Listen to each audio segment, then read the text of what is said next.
चलिए यहाँ ध्यान दीजिए सब लोग, बात नहीं। कोशिका। हम लोग कोशिका पढ़ रहे थे ना, ये हो गया आपका कोशिका। कोशिका के चारों तरफ से कोशिका को ढकने वाली एक ढक्कन की जरूरत होती है, जिसको क्या कहते हैं? कोशिका झिल्ली कहते हैं। कोशिका झिल्ली। अब इस कोशिका के अंदर बहुत सारे अंग पाए जाते हैं, जैसे एग्जाम्पल में क्या बताए थे? माइटोकॉन्ड्रिया, उसके बाद गोल्गी क्या है, उसके बाद वैक्यूलस, उसके बाद सेंट्रोसोम, उसके बाद ईआर नहीं, इसको बोलते हैं एंडोप्लाज्म रेटिकुलम, अर्थात इसको हिंदी में क्या बोलते हैं? अंतःद्रव्य जालिका या परिजालिका भी बोल सकते हैं, अंतःद्रव्य जालिका। ईआर से जैसे आप आगे चलिएगा, और क्या इसमें पाया जाता है? इसमें राइबोसोम पाया जाता है, इसमें लाइसोसोम पाया जाता है, इसमें प्लास्टिड पाया जाता है, इसके केंद्र में न्यूक्लियस पाया जाता है। क्या आगे बढ़ गए? आगे बढ़ गए मतलब हाई क्या बढ़ रहे हैं, इसमें पाया जाता है। बाबू सब कुछ एक बार देंगे तो आपका ब्रेन हेमरेज कर जाएगा। टेंशन मत लीजिए, हम जैसे जैसे आगे बढ़ा रहे हैं आप बढ़ते चलिए। अभी तो बहुत कम बता रहे हैं, इसमें बहुत कुछ होता है, चीर फाड़ के अभी पढ़िएगा तो बहुत कुछ होता है। ठीक, ये आपका सेल हो गया, सेल जिसको कोशिका कहते हैं। कोशिका हमारे शरीर का सबसे छोटा संरचनात्मक एवं क्रियात्मक इकाई होता है। ये सब चीज़ आपको पहले ही हम बता चुके थे। माइटोकॉन्ड्रिया क्या करता है? ऊर्जा के काम करता है। ठीक, ऊर्जा काम करता है माइटोकॉन्ड्रिया। अब आप लोग बताइएगा, कितने आदमी बताते हैं क्वेश्चन, पहले ये बताइए। इस कोशिका का जो आपका कंकाल जो तंत्र होता है, जिसके सहारे कोशिका खड़ा होता है, किसके सहारे? इसमें से किस अंग के सहारे? जैसे हमारा ये शरीर है, तो हमारा शरीर हमारे किस अंग पे, मतलब कंकाल पे खड़ा है? तो हड्डी पे खड़ा रहता है ना मनुष्य का शरीर, बॉडी। तो ये बताइए कोशिका किसके ऊपर ये सही आकृति लेता है? किसके ऊपर? Endoplasm reticulum. कोशिका का कंकाल किसको कहते हैं? तो एंडोप्लाज्म रेटिकुलम। और शरीर का कंकाल किसको कहते हैं? अस्थि को। किसको बोलते हैं? अस्थि को। तो ये हमारा जो कोशिका होता है उसके अंदर होता है एंडोप्लाज्म रेटिकुलम, अंतःद्रव्य जालिका। अंतःद्रव्य जालिका कितने प्रकार के? दो प्रकार के। कौन कौन? स्मूथ और रफ। रफ का काम क्या है? रफ वाले के ऊपर कौन सा पदार्थ चिपका रहता है? राइबोसोम। राइबोसोम का काम क्या है? प्रोटीन का निर्माण। अब राइबोसोम कितने प्रकार के होते हैं, इसको पहले ध्यान दीजिए। सब आगे बताएंगे, घबराइए मत। राइबोसोम कितने प्रकार के? दो प्रकार के, 70S और 80S। राइबोसोम का काम है प्रोटीन संश्लेषण करना, अर्थात प्रोटीन का निर्माण करना। अब प्रोटीन का निर्माण कैसे करता है, ये कहाँ रहता है, ये सब पहले बता दिए थे। जिन लोगों को नहीं समझ में आएगा अपना जाकर वीडियो में समझते रहिएगा, या किताब खोल के समझ लीजिए। राइबोसोम दो प्रकार का होता है। पहला होता है 70S, दूसरा होता है 80S। एस का मतलब क्या होता है? एस का मतलब क्या होता है? सेंडिमेंट्री कोफिशिएंस। सेंडिमेंट्री कोफिशिएंस बोलते हैं, एस को बोलते हैं, एस सूचित करते हैं। इसका सेंडिमेंट्री कोफिशिएंस का मतलब क्या होता है? यानी कि कौन ज़्यादा भारी है, कौन ज़्यादा हल्का। जैसे मान के चलिए ये मेरा मार्कर है हाथ में, और इसमें से अब छोटा सा एक कागज़ का टुकड़ा हम फाड़ ली। ये दोनों में सबसे ज़्यादा आपका ये सेंडिमेंट्री बताइए कोफिशिएंट क्या बोल रहे हो?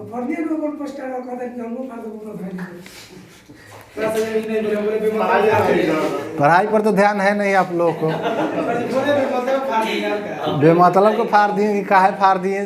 पढ़ाई पर ध्यान रहता तो नहीं पूछते कि बेमतलब को फाड़ेंगे, मतलब के फाड़ेंगे।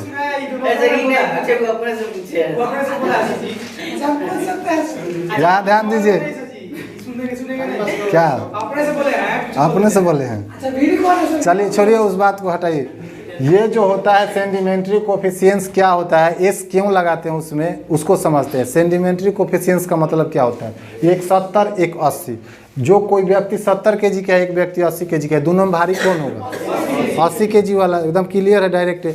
आप जैसे दो गो चीज़ है, एक बार अगर छोड़ेंगे तो नीचे पहले कौन जाएगा? ये पहले मार्कर जाएगा, पहले ये कागज़ जाएगा। मार्कर जाएगा, भारी ज़्यादा है तो इसका सेंडिमेंट्री कोफिशिएंस ज़्यादा है, इसके चलते ये जल्दी नीचे जाएगा। तो जिसमें ज़्यादा ऐसे समझिए कि कोई व्यक्ति अगर 70 केजी का है, कोई 80 केजी का है, दोनों में भारी कौन होगा? 80 केजी वाला। तो यही समझना है इसमें कि राइबोसोम दो प्रकार का होता है, एक होता है आपका 70S, एक होता है आपका 80S होता है। अब ये 70S किस में होता है, 80S किस में होता है, इसको समझते हैं। ठीक, तो 70S किस में होता है आपका? ये होता है आपका अविकसित कोशिका में। किस में होगा? अविकसित कोशिका में। जबकि 80S किस में होता है आपका? विकसित कोशिका में होता है, विकसित कोशिका में। ये दो प्रकार के राइबोसोम होते हैं और दोनों प्रोटीन बनाता है। ये अविकसित में भी प्रोटीन बनाएगा, ये विकसित में भी प्रोटीन बनाएगा। प्रोटीन बनाने का काम कौन करता है? राइबोसोम। इसीलिए इसे प्रोटीन की फैक्ट्री कहते हैं। क्या कहते हैं? प्रोटीन की फैक्ट्री। यहाँ पर ऊर्जा कौन बना रहा है? तो इसको क्या बोलते हैं? कोशिका का पावर हाउस कहते हैं इसको। तो हाँ, ये कोशिका अर्थात ऊर्जा की ये फैक्ट्री है। और ये किसका फैक्ट्री है? प्रोटीन का फैक्ट्री है। ये गॉल्जी क्या करता है? माइटोकॉन्ड्रिया द्वारा बनाए गए ऊर्जा को शरीर के किस अंग में पहुंचाना, इसका काम कौन करेगा? गॉल्जी बॉडी करेगा, या गॉल्जी उसी को बोलते हैं। ये वैकुलस क्या करता है? हमारे शरीर में पानी की मात्रा 65 से लेकर के 70-80% तक है, 50-80% तक। तो पानी की जो मात्रा होता है हमारे बॉडी में, हर जगह सेल है। हाथ में सेल है, दोनों पूरे बॉडी में सेल है, पैर में सेल है, मस्तिष्क में सेल है, हर जगह सेल है। तो हर जगह पानी की मात्रा को सोख कर एब्जॉर्ब करके रखने का काम कौन करेगा? वैकुलस। इसको हिंदी में क्या कहते हैं? रसधानी कहते हैं। अब कहीं कहीं ऐसा होता है कि हमारे शरीर में कहीं सेल डैमेज हो जाता है, डेड कर जाता है, मर जाता है, तो नया सेल बनाने का काम कौन करेगा? सेंट्रोसोम। इसको हिंदी में क्या कहते हैं? तारक काय। ये क्या है? एंडोप्लाज्म रेटिकुलम इसका पूरा नाम है। यह दो भाग में बटा होता है, पहला स्मूथ, दूसरा रफ। स्मूथ वाला क्या बनाएगा? वसा या कार्बोहाइड्रेट बनाता है, जबकि रफ वाला क्या बनाता है? प्रोटीन बनाता है। रफ वाले पार्ट पर राइबोसोम चिपके हुए रहते हैं और राइबोसोम क्या बनाते हैं? प्रोटीन। यह दो प्रकार के प्रोटीन बनाता है, एक 70S और एक 80S। 70S अविकसित कोशिका में बनाता है और 80S किस में बनाएगा? विकसित कोशिका में। अब यहाँ पर सबसे पहले देखेंगे कि कोशिका कितने प्रकार के होते हैं। कोशिका कितने प्रकार के? दो प्रकार के। कौन कौन? प्रोकैरियोटिक और दूसरा यूकैरियोटिक। अब बताइए, ये प्रोकैरियोटिक और यूकैरियोटिक दो प्रकार के कोशिका है। ये दोनों में कौन विकसित है, कौन अविकसित है? यूकैरियोटिक विकसित है। यूकैरियोटिक कोशिका विकसित कोशिका होता है। क्या होता है? विकसित होता है। जबकि ये प्रोकैरियोटिक कैसा होगा? अविकसित। जैसे अविकसित का मतलब जैसे समझते हैं, ये हम लोगों में क्या होता है, हम लोग जैसे मनुष्य हैं, तो मनुष्य में कैसा कोशिका? विकसित कोशिका। इसका मनुष्य का जब नया बच्चा देखिएगा, जब कोशिका नया बच्चा जब जन्म लेता है, उसका पैर, हाथ, क्या बोलते हैं, सर, ये सारा बॉडी का निर्माण करने में समय लगता है। अर्थात कोशिका बहुत ज़्यादा विकसित होता है, पहले विकास करता है, उसके बाद इसका निर्माण होता है। तो यूकैरियोटिक में विकसित कोशिकाएं आते हैं, जैसे पेड़ पौधे हो गए, किस में आएंगे? यूकैरियोटिक में आएंगे। जंतु जानवर किस में आएंगे? यूकैरियोटिक। मनुष्य किस में आएगा? मानव किस में आएगा? लड़का किस में आएगा? लड़की।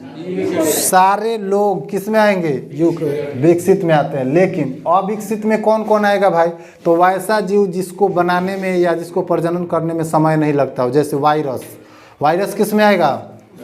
अविकसित कोशिका में। इसका कोशिका विकास विकसित नहीं होता है। बैक्टीरिया किस में आएगा?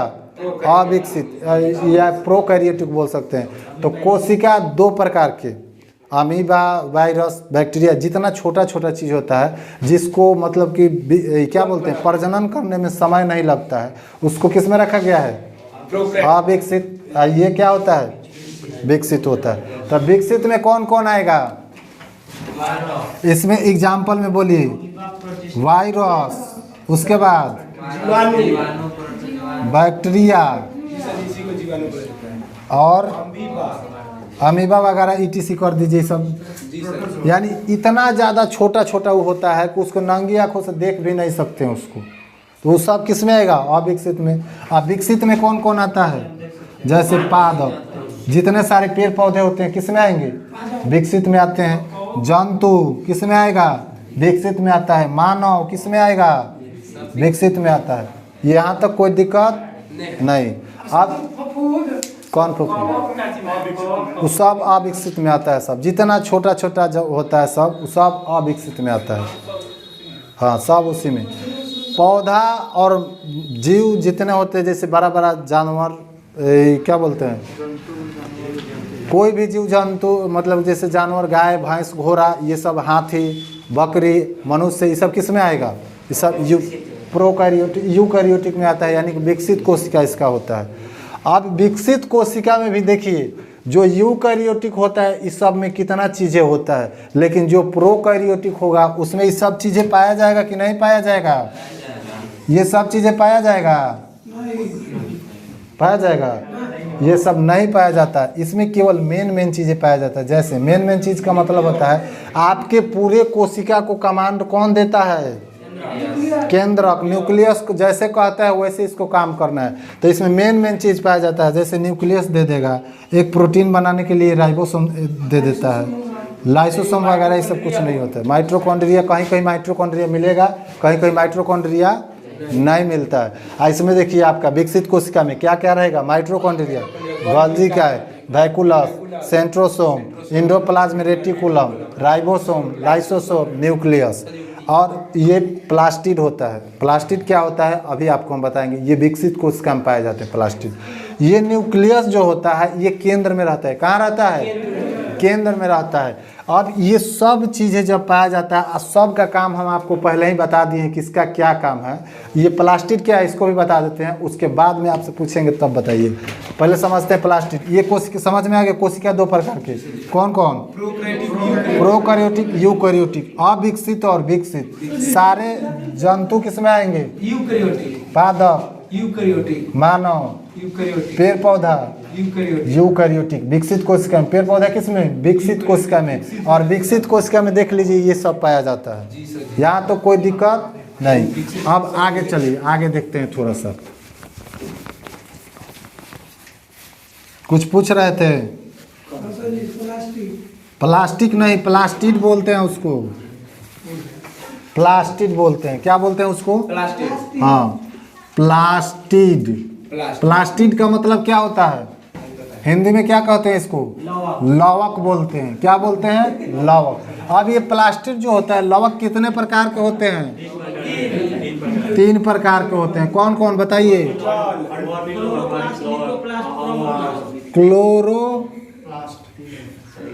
क्लोरोप्लास्ट, और उसके बाद ल्यूकोप्लास्ट, और उसके बाद क्रोमोप्लास्ट। इसको देखिए, क्लोरोप्लास्ट का मतलब होता है हरित लवक। क्या होता है? हरित लवक। और ल्यूकोप्लास्ट का मतलब क्या होता है? अवर्णी। अवर्णी। अवर्णी कैसे लिखा था भाई? अवर्णी लवक। ठीक। अब जहाँ क्रोमो आ गया ना, प्लास्ट छोड़ दीजिए। क्रोमो का मतलब होता है कलर। क्रोमो मतलब कलर, रंग होता है। क्रोमो मतलब रंग। तो क्रोमो प्लास्ट का मतलब होता है वर्णी लवक। क्या होता है? वर्णी लवक। अब इस सब का काम क्या है, कहाँ पाया जाता है, इसको देखते हैं। ये जो प्लास्टिड जो होता है ये सिर्फ और सिर्फ आपका पादप में पाया जाता है, अर्थात प्लांट में पाया जाता है। किस में पाया जाएगा? प्लांट अर्थात पादप में पाया जाता है। ये पौधा में विकसित कोशिका होता है कि अविकसित? क्या नोट कर रहे हैं? बंद कीजिए अभी उसको, नोट नहीं करना अभी। समझिए इसको, घर पर जाकर के नोट करते रहिएगा। अभी समझिए इसको, केवल नोट कीजिएगा, समझ में नहीं आएगा। चोरी से नोट नहीं करना है, कॉपी बंद कीजिए। प्लास्टिड का मतलब लवक। लवक किस में पाया जाएगा? विकसित में। क्या विकसित में? तो हम लोग के कोशिका मानव के विकसित है क्या विकसित? तो हम लोगों में लवक पाया जाता है? नहीं पाया जाता है। सब कह रहा है कि हाँ पाया जाता है। हम लोगों में लवक नहीं पाया जाता है। विकसित कोशिका में भी दो प्रकार का होता है, एक आपका पादप कोशिका, एक आपका जंतु कोशिका। कितने प्रकार के? दो प्रकार के।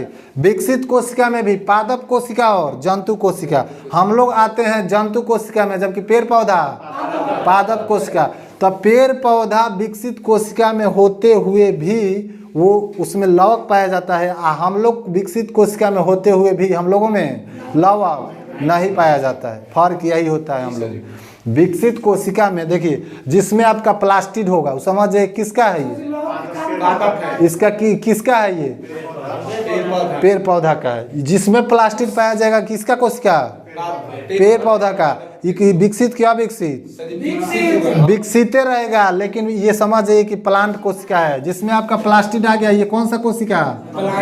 प्लांट कोशिका अर्थात पादप कोशिका हो गया। लेकिन जिसमें से केवल प्लास्टिड हटा देंगे, ये विकसित ही है, लेकिन किसका कोशिका? जंतु का कोशिका। तो अब ये जो प्लास्टिड जो होता है, यानी कि पादप कोशिका में जो लवक जो होता है, ये कितने प्रकार के? 3 प्रकार के। पहला आपका क्लोरोप्लास्ट, जिसको क्या बोलते हैं? हरित लवक बोलते हैं। ल्यूकोप्लास्ट, इसको हिंदी में क्या बोलते हैं? अवर्णी। क्रोमोप्लास्ट, क्रोमो का मतलब रंग होता है, रंगीन, तो रंगीन को बोलेंगे वर्णी लवक। वर्ण मतलब रंग, वर्ण माने रंग। हिंदी में वर्ण माने रंग, अंग्रेजी में क्रोमो माने रंग होता है। तो ये होता है क्रोमोप्लास्ट अर्थात वर्णी लवक। लवक 3 प्रकार के हो गए। अब इसका काम क्या है देखिए। हरित लवक का काम है आपका भोजन बनाना। भोजन बनाना। भोजन किसके लिए बनाएगा ये? मनुष्य के लिए, पौधा के लिए। पौधा के लिए जब बनाएगा, आई हरित लवक का रंग कैसा होता है? ये इसका रंग हरा रंग का होता है, हाँ, ग्रीन। ये हरित लवक हरा होता है। इसका कार्य क्या है? भोजन बनाना। कार्य इसका भोजन बनाना। तो भोजन पेड़ पौधा में कौन बनाता है? पत्ती बनाती है। तो पत्ती का रंग कैसा होता है? हरा होता है। इसीलिए उसको बोलते हैं हरित लवक, अर्थात पत्तियों में पाए जाने वाले लवक को क्या कहेंगे? हरित लवक कहते हैं। और हरित लवक जो होता है रंग में हरा होता है, उसका काम क्या है? भोजन बनाना। अंग्रेजी में इसको क्या कहेंगे? क्लोरोप्लास्ट। क्या कहेंगे? हाँ, लेकिन एग्जाम में तो कैसे पूछता है? न अंग्रेजी पूछता है, न हिंदी पूछता है। क्या पूछता है? न हिंदी पूछता है, न अंग्रेजी पूछता है। वो क्या पूछता है? वो इंग्लिश पूछता है। इंग्लिश समझते हैं क्या होता है? हाँ, क्लोरोप्लास्ट। देखिए, ये इंग्लिश पूछता है। न इंग्लिश पूछेगा, न हिंदी पूछेगा। इसको बोलते हैं इंग्लिश, अर्थात हिंदी और इंग्लिश को मिक्स करके पूछता है। एग्जाम में ऐसा ही पूछता है, क्लोरोप्लास्ट। अब बताइए, हम हिंदी लिखे हैं कि अंग्रेजी लिखे हैं? नॉन ऑफ दिस है, नॉन ऑफ दिस ना है बबुआ। ये अंग्रेजी और हिंदी दोनों के मिक्स करने से एक नया जनरेशन बनता है। देखिएगा, एगो शहरी और देहाती दोनों मिलता है ना, तो एगो नया जनरेशन बनता है। उसी प्रकार जिसको बोलते हैं हाइब्रिड।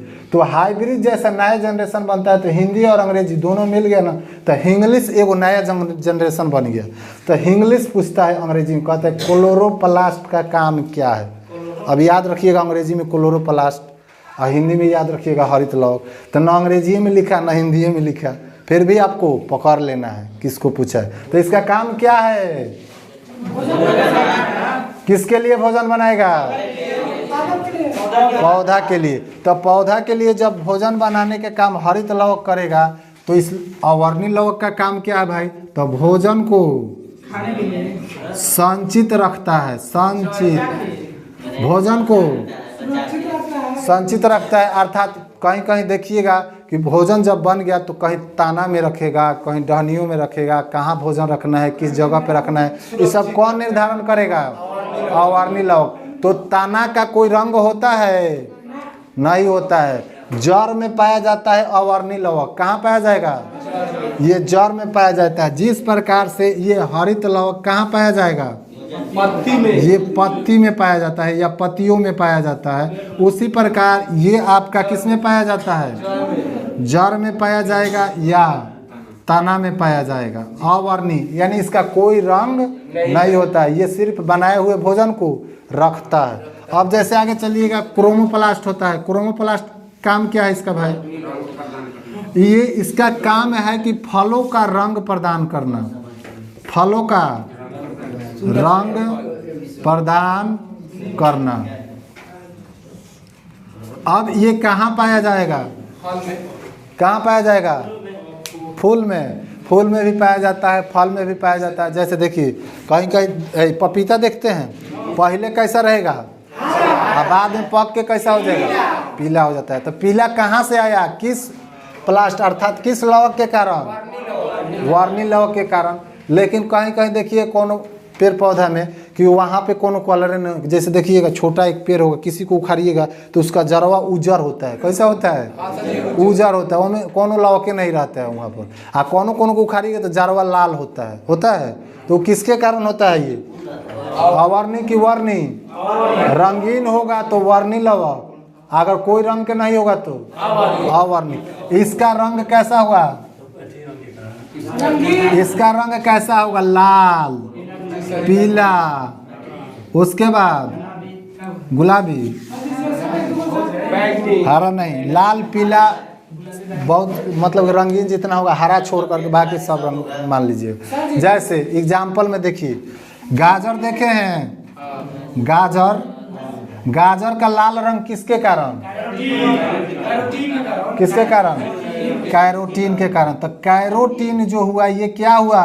यह लवक हुआ, वर्णी लवक हो गया। तो वर्णी लवक का उदाहरण हो गया गाजर, लाल हो गया किसके कारण? कैरोटीन के कारण।